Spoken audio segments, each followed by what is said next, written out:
My name is Portia Kobue, and the name of my brand is Lweto. It's a Setswana word meaning the journey.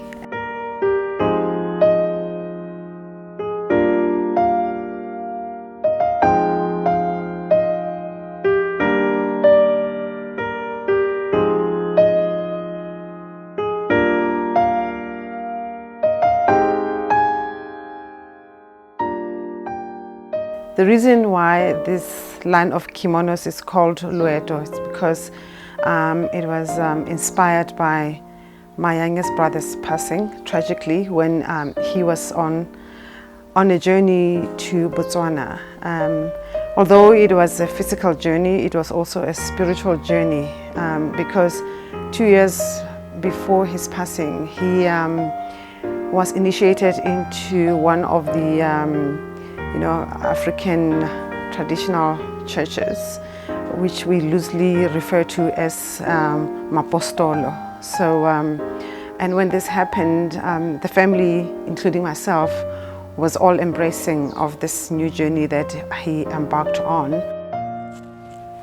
So the inspiration behind this kind of like designs is obviously, as you can see as well by the kimono that I'm wearing, is, it shows the flamboyance of, the clothing that these apostolic faith churches normally wear.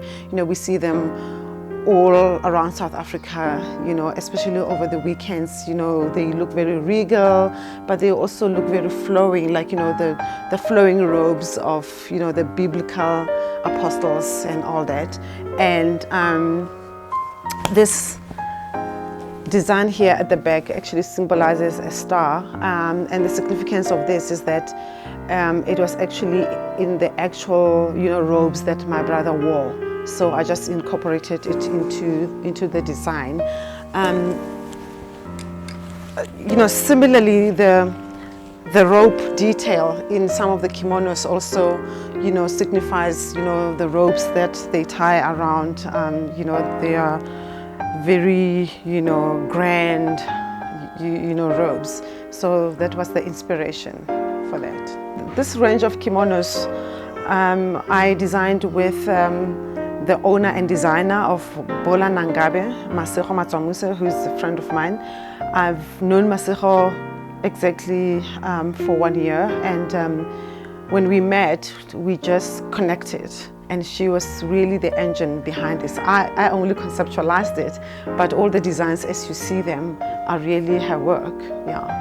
As Masego would say, the owner of the Bola Nangabe design, we all have stories, right? And whatever we do in our daily lives, there's a story behind what we do. And these garments are really a reflection of that, of my story, Masego's story, and our combined story, and my brother's story. One of the reasons why I started this line in memory of my brother is actually because I've always wondered about the communities that attend these churches. Notably young women and young men that we find in these churches. And one of my thoughts, long before my brother actually, was initiated into this, church, I did think about how society and communities can actually leverage on these churches and these religious groupings to actually empower young men and young women, because that's where we find them. As we know that we have a lot of challenges in our country. One of them is gender-based violence, and generally the abuse of women and children. And it did cross my mind that there is opportunity in these formations, in these religious formations, to actually capture young minds and empower them to live more fulfilling lives and to be empowered to say no to gender-based violence.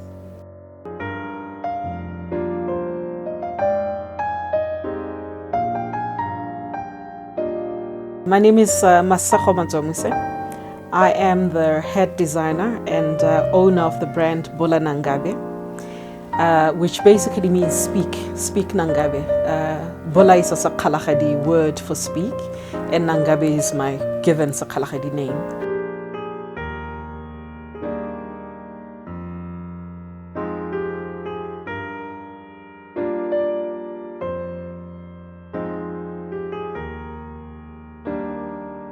I basically speak through threads and beautiful fabrics and beautiful clothes. And I buy a lot of my fabrics from various parts of the continent when I travel. And I basically come from a background of economic justice, which is really about redistributing and creating economic opportunities for people who are at the bottom of the social strata or at the bottom of our economic systems. That's the work that I do on a daily basis. And what I like to do when I visit different continents, different parts of the continent, is to go to the markets and buy directly from the weavers themselves, buy from the women that you see trading in the market, selling fabrics, selling artifacts, making the beadwork for the accessories that I carry here, the ornaments in the sense of the baskets that you see in this studio. And I bring this back to South Africa and make just beautiful clothes. But with these clothes, with every single piece that you get from the Bola Nangabe, there's a story behind it. There's a story behind what inspires the design, but there's also a story behind where the fabrics and the materials themselves come from. Starting with the fabrics themselves, like you will see in the store, there's different pieces that would be trimmed with kente. Some are trimmed with mud cloth, some with the indingo from West Africa. But what I do is a lot of my clothes that are trimmed with the kente fall within my sustainable line. And the reason is I am buying old antique pieces that we then upcycle, right? So we create something new out of the old. And by so doing, we are reducing there's a problem of dumping and consumerism that is so high that we're constantly out buying fast fashion and things that we throw away. But this is to build into that culture of reuse and recycling and previously loved items become so beautiful when I then mix them with other items. The other thing that I do is I work mainly with natural fabrics. But I think when we think about sustainability, we also have to think about how we sustain livelihoods of people who are involved in the production. Like I said, I buy from the markets. Most of the women in the informal markets who are selling these fabrics are women who have to sell the fabrics in order to be able to feed their families, in order to be able to educate their children. And with sustainability comes social sustainability, which really does start at the individual and at the household level. The other thing that you will see is we've got baskets that come from northern Ghana, and they're made out of reeds, and there is an out of grass. Sustainable use of natural resources is how our people in the continent have been able to support their livelihoods and support income for a multitude of rural communities.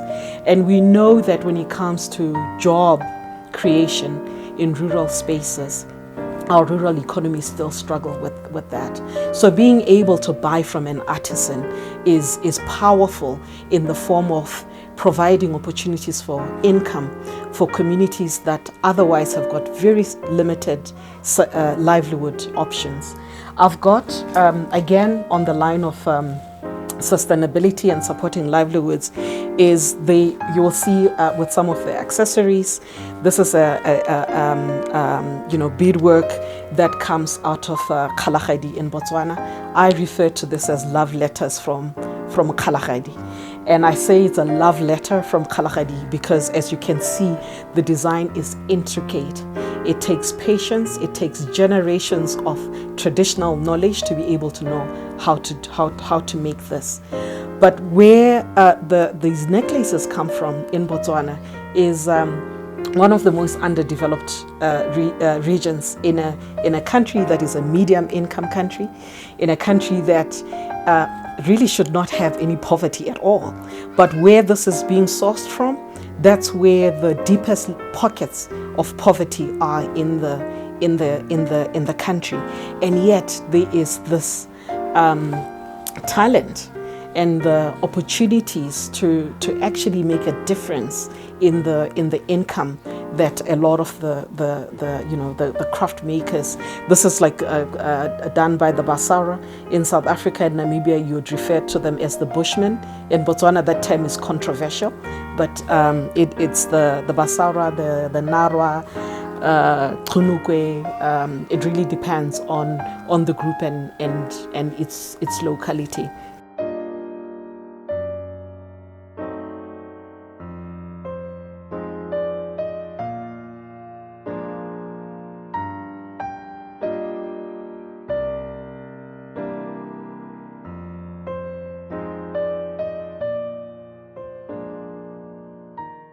For more stories like these, go to www.social-tv.co.za, subscribe to us on YouTube and follow us on our social mediums.